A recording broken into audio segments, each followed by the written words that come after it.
Um grupo de 53 países gastou 705 bilhões de dólares por ano com seus setores agrícolas entre 2016 e 2018.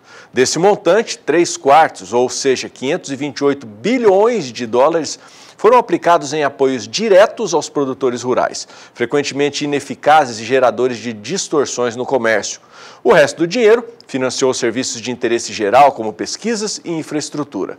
Nesse contexto, o Brasil, um dos maiores produtores e exportadores agrícolas do mundo, foi um dos países onde a ajuda aos agricultores declinou. Esse diagnóstico consta do relatório Políticas Agrícolas, Monitoramento e Avaliação 2019, que foi publicado pela Organização para a Cooperação e Desenvolvimento Econômico, a OCDE, num cenário em que vários países têm aumentado os subsídios aos seus produtores em meio à intensificação de conflitos comerciais. Para nos explicar melhor o que isso significa, este é o assunto de hoje do comentário do analista de agronegócio, João Pedro Cuti Dias. Bom dia, João. Bom dia a todos vocês. Vamos começar pelo que é a OCDE. A OCDE é uma organização de cooperação e de desenvolvimento econômico que reúne um bloco dos 20 países mais ricos do mundo. Por que acontece subsídio ao meio rural? Porque a agricultura é uma indústria a céu aberto, ou seja, a agropecuária é uma indústria a céu aberto. Ela depende de clima, depende de uma série de variáveis. E os países, principalmente os países europeus, os países ricos, eles encaram que a importância da segurança alimentar, ou seja, eles querem produzir um volume razoável de alimentos para atender a sua demanda interna. O que não é justo no subsídio é que quando há subsídio para produtos voltados ao mercado externo, à exportação, aí você desequilibra totalmente o mercado internacional. Isso acontece principalmente com o algodão. O americano joga dinheiro no algodão, subsidia o algodão e o que acontece? Distorce os preços no mercado internacional. Então isso é um problema sério do que acontece. A Organização Mundial do Comércio ela proíbe o uso de subsídio nos produtos de exportação. Para consumo interno as coisas acontecem, isso mostra claramente, tem um gráfico, vou mostrar para vocês um gráfico, que mostra claramente aonde que acontece maior. Na Argentina, por exemplo, lá não tem subsídio, ao contrário, é penalizado o produtor. Por quê? Ela está numa situação extremamente difícil na economia argentina, depende da exportação, aí lá há os chamados reintegros, ou seja, na hora de exportar, paga para gerar dólares para administrar a dívida externa argentina, ou seja, o produtor argentino, esse realmente é penalizado. A grande vantagem dos argentinos é que tem uma terra excepcional, de alta qualidade e compensa parcialmente isso. Agora você olha para frente, o Brasil, por exemplo, é mínima participação. Nessa briga que deu agora no Plano Safra, o problema era 10 bilhões de reais, 2 bilhões e 700 milhões de dólares, que havia uma preocupação que não havia recurso em caixa para atender esse valor de 10 bilhões, que é uma equalização entre as taxas de juros que são cobradas pelo principal banco, que é o Banco do Brasil, e em relação à oportunidade de negócio que teria com esse mesmo recurso. Então, só isso praticamente que acontece. E pior, ele penaliza o produtor brasileiro. Ou seja, você tem hoje uma série de custos que outros países do mundo não têm. Energia muito cara, tributação em cima dos bens de produção, tipo equipamentos, máquinas, etc. Ou seja, o nosso produtor, na realidade, ele não tem nada de subsídio, ele é muito penalizado.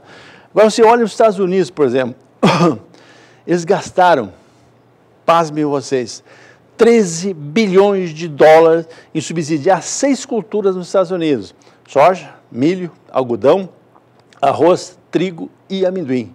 Ou seja, o americano um país rico, joga esse valor todo para subsidiar os produtores.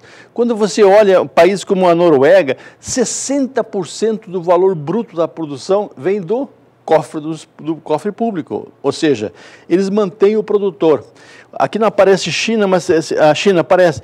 A China, mais de 15% do valor bruto da produção são subsídios. Na China tem um problema social, ou seja, você tem mais de 700 milhões de chineses no campo. A área média na China por produtor são 2 hectares. 2 hectares é complicado você dar renda para o produtor. O que acontece? O governo mantém preços bem acima do mercado internacional Para quê? Para segurar essa pessoa no campo, ou seja, ele aporta recursos para mantê-los no campo. Na China, por exemplo, hoje, cana-de-açúcar, uma série de outros produtos agrícolas, milho, que são grandes produtores de milho, o preço é bem acima do mercado internacional. O que acontece? Eles fecham a importação, eles colocam imposto de importação, colocam cotas para que haja o consumo do milho ou do grão ou do açúcar deles, que custa bem mais caro que custa no mercado internacional. Então você olha todos esses países com muito maior recurso jogado ao setor rural. Aqui no Brasil, nós não estamos brigando por subsídio. Nós queremos condições de produção. Quais são as condições de produção? Você pega hoje no Mato Grosso, que é o maior produtor de grão do Brasil, o custo do frete mata, muitas vezes tira a rentabilidade do produtor. Então, essas questões, como por exemplo, são decisões que não dependem do governo aportar recurso. Se o governo agilizasse, por exemplo, o processo de concessão da ferrovia de Sinop a Miritituba, agilizasse o processo. O pessoal do meio ambiente, quando tivesse a solicitação de licença, resolvesse num prazo hábil, nós teríamos condições de montar uma ferrovia em 5, 6 anos, como o padrão chinês, por exemplo. E isso melhoraria em muito a rentabilidade do produtor. Hoje, em regiões onde que você tem acesso à ferrovia, especialmente aqui no Centro-Oeste, que é longe dos portos, mais de 1.000 quilômetros em regra geral, o que acontece? O preço do grão ele tem uma remuneração bem melhor do que em outras regiões que não têm acesso à ferrovia.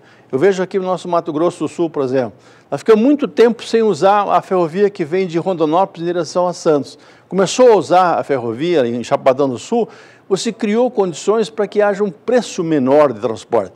Então, o Brasil não briga por subsídio, o Brasil briga por condições, nós brigamos por condições.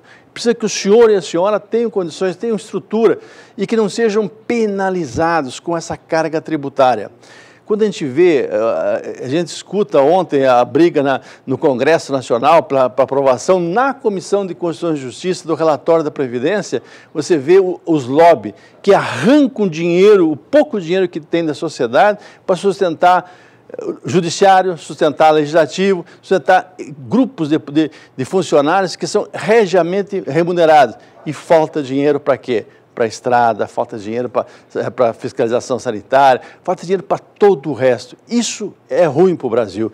Nós temos um exemplo, como mostramos ali, o país nosso não precisa de dinheiro dos cofres públicos, precisa condições que ele possa exercer o seu trabalho.